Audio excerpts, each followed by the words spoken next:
137 વર્ષની grand old પાર્ટીને વધુ એક ઝટકો લાગ્યો, કારણ કે વધુ એક જૂના જોગીએ કોંગ્રેસને અલવિદા કહી દીધી। જમ્મુ કાશ્મીરના પૂર્વ મુખ્યમંત્રી અને વરિષ્ઠ કોંગ્રેસી નેતા ગુલામ નબી આઝાદ કોંગ્રેસથી આઝાદ થઈ ગયા।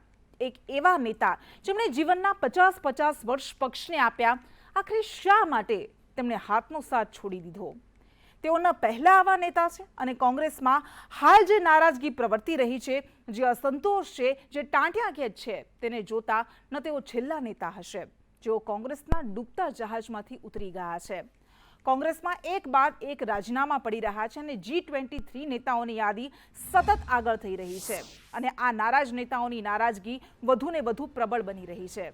હજુ કેટલાક મોટા નેતાઓ કોંગ્રેસના હાથનો સાથ છોડે તેવી સંભાવના છે અને આ બધા વચ્ચે એ સવાલ થાય કે જે કોંગ્રેસ ફિનિક્સ પક્ષીની માફક રાખમાંથી ફરી બેઠું થવાની આશા સેવે છે, સપના સેવે છે, પરંતુ પ્રવર્તમાન સ્થિતિને જોતા શું કોંગ્રેસ આવું કરી શકશે ખરા? એ સૌથી મોટો સવાલ થાય। 2024ની લોકસભા ચૂંટણી પહેલા કોંગ્રેસ જ્યારે બેઠા થવાનો પ્રયાસ કરી રહી છે, પરંતુ દિગ્ગજ નેતાઓના રાજીનામા કોંગ્રેસને આગળ લઈ જવાની જગ્યાએ વધુ પાછળ ધકેલી રહ્યા છે। ગુલામ નબી આઝાદે રાજીનામું તો આપ્યું, પરંતુ સાથે સાથે પક્ષની અંદર, સંગઠનની અંદર કેટલી નબળાઈઓ છે અને કેવી લોલમ લોલ ચાલે છે તેના કેટલાક રહસ્ય પણ ખુલ્યા। આ 5 પાનાના પત્રમાં ઘણી બધી બાબતો સામે આવી છે। જો કે આ પહેલા પણ કપિલ સિબ્બલે પણ ઘણી બધી વખત આવી નારાજગી વ્યક્ત કરી ચૂક્યા છે। આ પહેલા પણ જે તમામ મોટા નેતાઓ જેમણે કોંગ્રેસનો સાથ છોડ્યો છે, દર વખતે એક વાત સામાન્ય સામે આવી છે કે કોંગ્રેસમાં ચાંપલૂસી ચાલી રહી છે અને કોંગ્રેસ ચાંપલૂસિયાઓની પાર્ટી બની ગઈ છે। ફરી એક વખત આ જ શબ્દોનું પુનરાવર્તન થયું છે ગુલામ નબી આઝાદ દ્વારા। આપણે ચર્ચા કરીશું આ મુદ્દાને લઈને। આપણી સાથે ભારતીય જનતા પાર્ટીના રાજકીય વિશ્લેષક પણ જોડાશે, ભારતીય જનતા પાર્ટીના નેતા પણ જોડાશે। પરંતુ આ પહેલા જ્યારે ગુલામ નબી આઝાદે રાજીનામું આપ્યું છે, ત્યારે ભારતીય જનતા પાર્ટીમાંથી કેવા હાલ રિએક્શન સામે આવી રહ્યા છે, કેવી પ્રતિક્રિયા સામે આવી રહી છે, કોંગ્રેસમાંથી કેવી પ્રતિક્રિયા સામે આવી રહી છે, એ પણ સાંભળી લઈશું। એ જ હિમંત બિસ્વા શર્મા કે જેઓ એક સમયે કોંગ્રેસના નેતા હતા અને તેમણે પણ જ્યારે કોંગ્રેસનો સાથ છોડ્યો અને ભારતીય જનતા પાર્ટીનો કેસરીઓ ધારણ કર્યો, ત્યારે એ જ હિમંત બિસ્વા શર્માએ એ જ શબ્દો ઉચ્ચાર્યા હતા કે રાહુલ ગાંધીને જ્યારે મળવા જઈએ છીએ ત્યારે રાહુલ ગાંધી અમારું નથી સાંભળતા, પરંતુ કૂતરાઓને બિસ્કિટ ખવડાવવામાં વ્યસ્ત રહે છે। આવા નેતા પાર્ટીને કેવી રીતે ઉગારે? આ સવાલ સાથે તેમણે પાર્ટી છોડી હતી અને આજે ફરી એ જ હિમંત બિસ્વા શર્મા કહી રહ્યા છે કે આ વાત તો હું ઘણા વર્ષો પહેલા કહી ચૂક્યો છું। એ જ સમાનતા સામે આવી છે। શું પ્રતિક્રિયાઓ સામે આવી રહી છે એ પણ પહેલા સાંભળી લઈએ। तो ऐसे समय में हम ये उम्मीद करते थे कि गुलाम नबी आज़ाद साहब जैसे वरिष्ठ नेता कांग्रेस के कार्यकर्ताओं के साथ मिलकर के विपक्ष की आवाज और जनता की आवाज के को अपना बल देते। दुख की बात यह है कि वो इस आवाज के अंदर अपना हिस्सा नहीं बनना चाह रहे। If you read the Ghulam Nabi Azad letter and the letter I wrote in 2015, you will get lot of similarity. Everybody knows that Rahul Gandhi is an immature, whimsical and unpredictable leader. Basically all these years she is only trying to promote her son. અને એ અશોક ગેહલોત કે જેઓ હવે એવી પણ એક આશા સેવવામાં આવી રહી છે કે કોંગ્રેસના આગામી અધ્યક્ષ પણ બની શકે છે, તેમણે તો ઇનકાર કરી દીધો છે, પરંતુ ગાંધી પરિવારના સૌથી નજીકના નેતામાંના એક છે એ અશોક ગેહલોતે ગુલામ નબી આઝાદના રાજીનામા પણ શું કહ્યું એ પણ સાંભળીએ। 42 साल तक जिनको हमेशा पदों पे रखा हो, केंद्रीय मंत्री, एआईसीसी के महामंत्री, प्रदेश कांग्रेस का अध्यक्ष, चीफ मिनिस्टर जम्मू कश्मीर का, सब कुछ मिला हो, उनसे कोई देश में उम्मीद नहीं करता था कि आजाद साहब इस प्रकार का पत्र लिख देंगे। અને આ બધા વચ્ચે હવે જે રીતે જમ્મુ કાશ્મીરના મોટા નેતા હતા, પૂર્વ મુખ્યમંત્રી હતા ગુલામ નબી આઝાદ, તેમણે રાજીનામું આપ્યું છે અને જમ્મુ કાશ્મીરની રાજનીતિમાં પણ તેની અસરો પડવાની જ છે, એ સ્વાભાવિક છે। ત્યારે જમ્મુ કાશ્મીરના પૂર્વ મુખ્યમંત્રી ઓમર અબ્દુલ્લાએ પણ ટ્વીટ કરીને કહ્યું છે, તેમની ટ્વીટ હું વાંચીને સંભળાવું છું કે લાંબા સમયથી અફવા હતી, પરંતુ તાજેતરમાં સૌથી વરિષ્ઠ નેતાના પાર્ટી છોડવાથી આખરે કોંગ્રેસને મોટો ઝટકો લાગ્યો છે। તેમના પત્રમાં તેમની પીડા દેખાય છે। ગ્રાન્ડ ઓલ્ડ પાર્ટીનું આવી રીતે તૂટવું એ દુઃખદ અને ચિંતાજનક છે। અને સ્વાભાવિક છે કે જ્યારે જમ્મુ કાશ્મીરમાં આગામી ચૂંટણી આવી રહી છે ત્યારે ગુલામ નબી આઝાદના રાજીનામાથી ઘણા બધા પરિમાણો બની શકે છે, શું અસરો પડી શકે છે, તેના શું આયામો છે એ પણ અમે આપને ગ્રાફિક્સના માધ્યમથી બતાવીશું. પરંતુ આપણે ચર્ચાની શરૂઆત કરીએ. આપણી સાથે જોડાઈ ગયા છે ભારતીય જનતા પાર્ટીમાંથી ભરત ડાંગર નેતા જોડાઈ ગયા છે, પ્રવક્તા, અને આ ઉપરાંત રાજકીય વિશ્લેષક જયેશ ઠગાર આપણી સાથે જોડાઈ ગયા છે. ડૂબતા જહાજ પર આપણે ચર્ચાની શરૂઆત કરીશું. જયેશભાઈ, સૌથી પહેલા આપનાથી શરૂઆત કરીએ. સામાન્ય રીતે આપણે રાજકીય પ્રવક્તાના નામથી શરૂઆત કરતા હોઈએ છીએ, પરંતુ આ એ જ કોંગ્રેસ છે જે એક સમયે 88% બેઠકો જીતી હતી અને આ એ જ કોંગ્રેસ છે કે જે 80% કરતાં વધુ બેઠકો હારી ગઈ. શું તમને નથી લાગતું કે એની પાછળનું કારણ જ આ છે કે કોંગ્રેસ હવે બદલાવ નથી કરી રહી, કોંગ્રેસને હવે ફરક નથી પડતો અને કદાચ ઊભું થવાની કોશિશ કરી રહી છે તો આવા મોટા ઝટકા લાગી રહ્યા છે? કૃષ્ણ, ખરેખર તો આ એ કોંગ્રેસ છે એવું કહેવું એ પણ મને લાગે છે હવે ભૂલ ભરેલું છે. કારણ કે ભૂતકાળની જે એમની સોનેરી યાદો છે એ તરફના કોઈ પણ એક પણ લક્ષણો અત્યારે કોંગ્રેસમાં દેખાતા નથી. અને અગાઉ જે એમનો દબદબો હતો, એમનો જે સુવર્ણકાળ હતો, એ એમના નેતૃત્વને આભારી હતો. એમની જે લોકપ્રિયતા હતી એ એમની નીતિને આધારિત હતી, એમનું જે સંગઠન હતું, એમની જે પ્રણાલી હતી એમના કારણે હતું. આજે તમે જુઓ તો એક મોટો શૂન્યાવકાશ દેખાય છે. તદુપરાંત સૌથી મોટી વસ્તુ લીડરશિપની એ છે કે એ હમ નહીં સુધરેંગે જેવું માનીને ચાલે છે. અને થોડા જ સમય પહેલા ગુજરાતમાં જ રાહુલ ગાંધી બોલેલા કે જેને જવું હોય તે જઈ શકે છે, અને અમને તો ખબર જ છે કે હવે મુઠ્ઠીભર લોકો રહેવાના છે, પણ અમને એટલાની જ જરૂર છે. હવે 50 વર્ષથી જે વ્યક્તિ કોંગ્રેસ સાથે જોડાયેલી હોય, 5 વખત રાજ્યસભામાં તમે એમને મેમ્બર બનાવ્યા હોય, વિપક્ષમાં એમને નેતાનું પદ આપ્યું હોય, કેન્દ્રીય મંત્રી બનાવ્યા હોય, એ વ્યક્તિ જ્યારે G23 બનાવે અને કપિલ સિબ્બલ, અશ્વિની કુમાર આવા ટોચના નેતાઓ કે જેણે કોંગ્રેસને બેઠી કરવામાં મોટું યોગદાન આપ્યું છે, એ જતા રહે ત્યાં સુધી જો તમને ખબર ના પડે, અથવા તો તમારા જ નેતાઓ એમ કહે કે અમને રાહુલ ગાંધી સાંભળતા નથી અને અમે જઈએ ત્યારે શ્વાનોને બિસ્કિટ આપતા હોય, તો મને લાગે છે કે કોઈ પણ પક્ષ માટે જ્યારે આવી નેતાગીરી પોતાની સમક્ષ હોય તો એ મને લાગે છે એસેટ નહીં પણ એક લાયબિલિટી બની જાય છે. નેતા એટલે કેવા હોય તમે જુઓ કે એક તરફ જ્યારે ભાજપનો વિજય રથ આગળ વધી રહ્યો છે, એમનું નેતૃત્વ વધુ ને વધુ સક્ષમ બની રહ્યું છે, આવા સમયે કોંગ્રેસને બિલકુલ પાલવે એમ નથી કે આવી નેતાગીરીથી પક્ષનું સુકાન સંભાળે. કારણ કે જે ગુલામ નબી આઝાદે કહ્યું છે બહુ બરાબર છે કે તમે હાથે કરી અને કેન્દ્રમાં ભાજપને રસ્તો સાફ કરી રહ્યા છો, એમના માટે મોકળું મેદાન કરો છો, અને રાજ્યોમાં પણ કમનસીબી જુઓ કે તમે પ્રાદેશિક પક્ષો માટે જગ્યા કરી રહ્યા છો. ન તો તમે હવે પ્રાદેશિક પક્ષ છો કે ન તો તમે રાષ્ટ્રીય પક્ષ છો.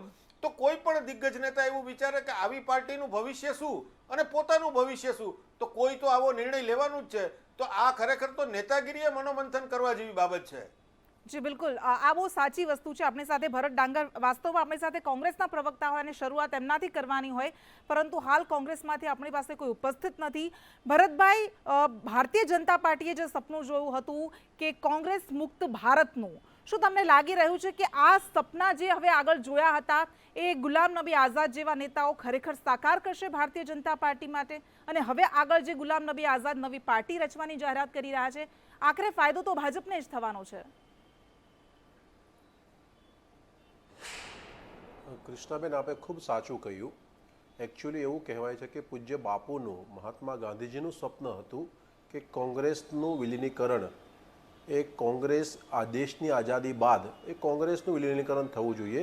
વાસ્તવમાં ગાંધીજીના સપનને માનનીય મોદી સાહેબ પોતાની કર્મઠતાથી, પરિશ્રમથી, જનકલ્યાણકારી યોજનાઓ થકી, વિકાસના કામો થકી, રાષ્ટ્ર સેવા થકી સાકાર કરવાની દિશામાં જઈ રહ્યા છે. હું 2 બાબતોનો ખાસ ઉલ્લેખ કરવા માગું છું કૃષ્ણાબેન. એક બાબતનો ઉલ્લેખ એ કે કોંગ્રેસનો આંતરિક બાબત છે, કોંગ્રેસનો આંતરિક મુદ્દો છે, પણ તમે કહ્યું કે કોંગ્રેસના પ્રવક્તા અહીંયા નથી. અત્યારે ટીવી ડિબેટમાં કોંગ્રેસ બંધ થઈ છે. ભૂતકાળમાં અમે એવું કહેતા કે ચૂંટણીના સમયે બૂથ પર પણ કોંગ્રેસના આગેવાનો, કાર્યકર્તાઓ દેખાતા નહીં, પરંતુ ટીવીમાં હોય કોંગ્રેસ, આવું મેં માનતા હતા પહેલાં કે બૂથ પર ન હોય કોંગ્રેસ કોઈ દિવસ, પણ ટીવીમાં હોય. હવે આજે એ પણ સાબિત થયું કે બૂથ પર તો કે વર્ષોથી જતી રહી છે ગુજરાતમાં, હવે ટીવીમાંથી પણ કોંગ્રેસ જતી રહી છે. વાસ્તવિકતા એ છે કે ગુલામ નબી આઝાદજીએ જે પત્ર લખ્યો છે ને, એ પત્ર ખરેખર રાજકીય જીવનમાં કામ કરતા દરેક વ્યક્તિએ વાંચવો જોઈએ. રાજકીયતાને નજીકથી જોનારા લોકો, રાજકીય સલાહકાર હોઈ શકે, વિશ્લેષક હોઈ શકે, રણનીતિકાર હોઈ શકે, રાજકીય પંડિતો હોઈ શકે, લેખકો હોઈ શકે, આમણે પણ આ પત્ર અવશ્ય વાંચવો જોઈએ. એમાં જેણે પીડા લખી છે અને સાથે 3-4 શબ્દોનો ઉપયોગ કર્યો છે, સાયકોપેથિક શબ્દોનો ઉપયોગ, મને લાગે છે કે ખરેખર બાકીના લોકોને કેટલું ખબર છે મને ખબર નથી, પણ આ રાહુલજી માટેનો આ શબ્દ કેટલો ફાયદો થવાનો છે? ના, ભારતીય જનતા પાર્ટી કોંગ્રેસ ડૂબે એનાથી ભાજપને ફાયદાવાળો વિષય હોતો નથી. ભારતીય જનતા પાર્ટીની જે સિસ્ટમ જે છે તે હંમેશને માટે જનસેવાના માધ્યમથી રાષ્ટ્ર સેવાની રહી છે. હું આપને 2 ઉદાહરણ આપું છું કે ભાજપ અને કોંગ્રેસ વચ્ચે અંતર શું છે. આજે કોંગ્રેસ એક પરિવારને કારણે, હું હમણાં તે આપના ડિબેટમાં આવતા પહેલા અભ્યાસ કરવા માટે જોતો હતો કે કોંગ્રેસના રાષ્ટ્રીય અધ્યક્ષો કોણ કોણ હતા એમ, તો તમને નવાઈ લાગશે કે આટલા વરિષ્ઠ લોકો જે કોંગ્રેસ પાર્ટીના રાષ્ટ્રીય અધ્યક્ષ રહ્યા છે. દર વર્ષે કોંગ્રેસ પાર્ટી પોતાના રાષ્ટ્રીય અધ્યક્ષ આઝાદી પહેલા અને આઝાદી પછી પણ 1 વર્ષ 2 વર્ષમાં રાષ્ટ્રીય અધ્યક્ષો કોંગ્રેસ પાર્ટી બદલતી હતી. આજે 24 વર્ષ 1998 થી 2022 સુધી કોંગ્રેસ પાર્ટીને એક જ રાષ્ટ્રીય અધ્યક્ષ, એક પરિવારમાંથી, એક જ પરિવારની ગુલામી કરતા લોકો માટે આ એક સબક હશે કે વાસ્તવમાં જાતિવાદ, આપણે કહીએ છીએ ને, જાતિવાદ કરતા પણ વધારે ખતરનાક આ વંશવાદ છે. આ વંશવાદમાંથી બહાર લાવવાની જરૂર છે. અને મને નવાઈ એ વાતની લાગે તમે એમ કહી કે જે રહ્યા છો રાહુલજી ગાંધીજી પર આ કોંગ્રેસના સપનું, લોકોએ જી ભરતભાઈ, ગાંધીજી તમે એમ કહી રહ્યા છો કે આ સપનું સેવ્યું હતું કોંગ્રેસ મુક્ત ભારતનું. વાસ્તવમાં ગાંધીજી એવું વિચાર્યું હતું, એવું સપનું સેવ્યું હતું કે કોંગ્રેસ વધુને વધુ મજબૂત બને એક રાજકીય સંગઠન તરીકે. એ સ્વતંત્રતા આંદોલનની જે મુખ્ય હતી એની વાત નથી, પણ તમે જે કહી રહ્યા છો કોંગ્રેસ મુક્ત ભારત થવું જોઈએ, એ કદાચ ભારતીય જનતા પાર્ટી માટે ફાયદાકારક હોઈ શકે, પરંતુ દેશ માટે તો આખરે વિનાશ જ નોતરશે ને. લોકશાહી ક્યાં રહેશે? કૃષ્ણાબેન, બહુ સારો પ્રશ્ન પૂછ્યો. કોંગ્રેસ મુક્ત ભારત એનો અર્થ શું? એનો અર્થ થયો ભ્રષ્ટાચાર મુક્ત ભારત, એનો અર્થ થયો વંશવાદ મુક્ત ભારત, એનો અર્થ થયો ગુલામીમાં, એક પરિવારની ગુલામીમાંથી મુક્ત ભારત, એનો અર્થ થયો ગરીબોના સાચા સેવા કરવાનું ભારત, એનો અર્થ થયો વાસ્તવમાં આતંકવાદ જેવી ઘટનાઓ આપણે એવું માનીએ છીએ ને કે વર્ષોથી અમે કહેતા આવ્યા છીએ, અને વાસ્તવિકતા પણ છે કે વર્ષો સુધી ઠીક છે સમાજોની વચ્ચે યુદ્ધ કરાવવાનું કોઈ કામ કર્યું તો કોંગ્રેસ પાર્ટીએ કર્યું છે. અને એટલા જ માટે ભ્રષ્ટાચાર મુક્ત, ગુલામીમાંથી મુક્ત, એક પરિવારના વંશમાંથી મુક્ત, આ મુક્ત એ કોંગ્રેસ મુક્ત છે. અને વાસ્તવમાં આજે પણ કોંગ્રેસમાં કામ કરતા જેટલા આગેવાનો છે, ક્યાં સુધી તમે કોઈ વ્યક્તિને તમારી પર સ્વીકારો જે વ્યક્તિમાં આવડત નથી, ચાઇલ્ડિશ બિહેવિયર લખે છે. ગુલામ નબી આઝાદે રાહુલજી માટે ચાઇલ્ડિશ બિહેવિયર લખ્યું છે, અને એ રાહુલજી પાછા દેશમાં મોદીજીને સલાહ આપે છે કે ભારતમાં લોકશાહી નથી, તમારી પાર્ટીમાં લોકશાહી નથી. આનાથી મોટી હાસ્યાસ્પદ શું હોઈ શકે? જી, જયેશભાઈ પાસે આપણે પાછા જઈએ. જયેશભાઈ, 1975માં જ્યારે કટોકટી લાદવામાં આવી હતી ઇન્દિરા ગાંધી દ્વારા, અને ત્યારબાદ જે ચૂંટણી થઈ હતી, નારાજગી ભયંકર હતી, તેમ છતાં પણ કોંગ્રેસ 31% બેઠકો જીતી શકી હતી, અને 2019ની ચૂંટણીમાં કોંગ્રેસ 88% બેઠકો હારી ગઈ છે. તમને લાગે છે કે આ જે કોંગ્રેસનું પતન શરૂ થઈ ગયું છે એ દેશ માટે પણ એટલો જ ચિંતાનો વિષય છે? કોઈ પણ દેશમાં વિપક્ષ ના હોવું બહુ જરૂરી છે, અને વિપક્ષ પણ શક્તિશાળી હોવો જોઈએ, નહીં કે માત્ર નામ માત્રનો વિપક્ષ હોય.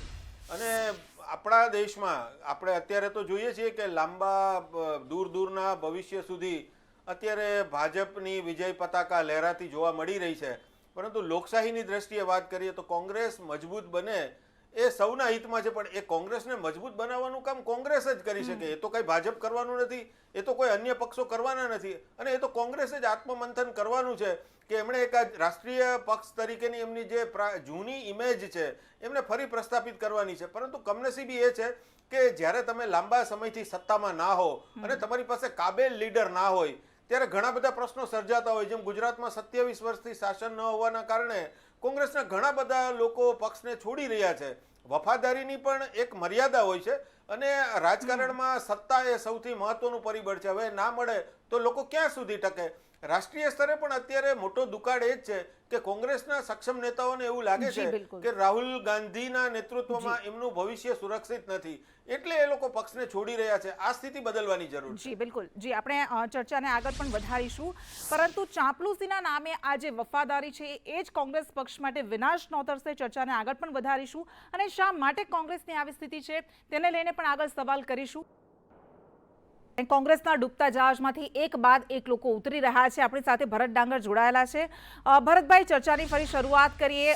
જમ્મુ કાશ્મીરમાં વિધાનસભાની ચૂંટણી આવી રહી છે. જમ્મુ કાશ્મીરમાં આર્ટિકલ 370 દૂર થયા બાદ હવે સ્થાનિક પક્ષો એવો આરોપ લગાવી રહ્યા છે કે ભારતીય જનતા પાર્ટીએ બધા પરિમાણો બદલી નાખ્યા છે કે જેના કારણે અમે જીતી શકીએ.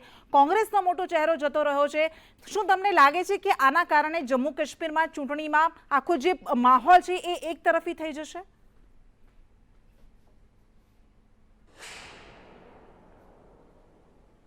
મને આનંદ એ વાતનો છે કે આજે આપણે ગુજરાતની અંદર બેસીને જમ્મુ કાશ્મીરની ચૂંટણીના સંદર્ભમાં વાત કરી રહ્યા છીએ.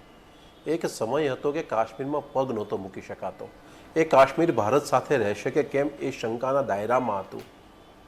અને આજે આનંદનો વિષય એ છે કે માનનીય મોદી સાહેબના નેતૃત્વમાં સવાલ એ છે ભરતભાઈ કે પછી આનાથી ભાજપને કેટલો ફાયદો થશે? 370 અને 35 મુક્ત કરાયું. હું આમને જવાબ જ આપું છું, કૃષ્ણાબેન, જવાબ જ આપું છું આપને. સમયનો અભાવ છે ભરતભાઈ. વાસ્તવિકતા એ છે, એ સ્વીકારવાની જરૂર છે કે આજે અવિભાજ્ય અંગ બન્યું છે ને કાશ્મીર ભારત સાથનું, એની પાછળ મોદીજીની દૂરંદેશી છે.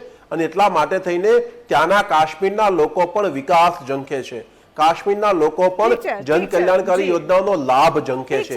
અને એટલા જ માટે સમયનો અભાવ છે. જે સવાલ પૂછ્યો હતો એનો જવાબ તો આવ્યો નથી, પરંતુ આ બધાનો આભાર ખૂબ ખૂબ જોડાવા માટે આ ચર્ચામાં. તો કોંગ્રેસ તો ડૂબી રહી છે, કોંગ્રેસનું જહાજ ડૂબી રહ્યું છે. ખરતો તારો કહેવાય છે, આથમતો સૂરજ કહેવાય છે, પરંતુ હવે ફરી આમાંથી ઊભું થવું કે કેમ એ કોંગ્રેસના જ હાથમાં છે. અને વર્તમાન નેતૃત્વને જોતા એ શક્ય બનશે કે કેમ એ પણ મોટો સવાલ છે. નમસ્કાર.